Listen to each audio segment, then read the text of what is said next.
నా జీవితంలో ఎన్నోసార్లు నేను ఇలాగే అనుకొని నన్ను నేను మర్చిపోయిన క్షణాలు ఉన్నాయి. నెల్లూరులో ఎంతమంది లేరండి భక్తులు? మరి రోడ్ల పక్కన పడిందని నన్ను ఎత్తుక్కున్నాడేంటి? ఏముందని నా దగ్గరికి వచ్చాడు ఆయన? రక్తం కక్కుతూ నేను పడి ఉంటే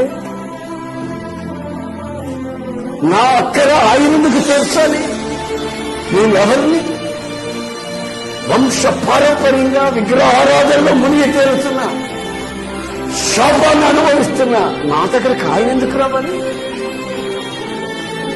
ఎవరైనా ఒక పాస్టర్ని, ఎవరినో ఒక బెదర్ని, ఎవరినో ఒకరిని పంపించారా? కాదు. హింసల్ ఆయనే దిగి వచ్చి ఆయన ప్రత్యక్షత చూపించి నా అంతరంగంలో ఉన్నటువంటి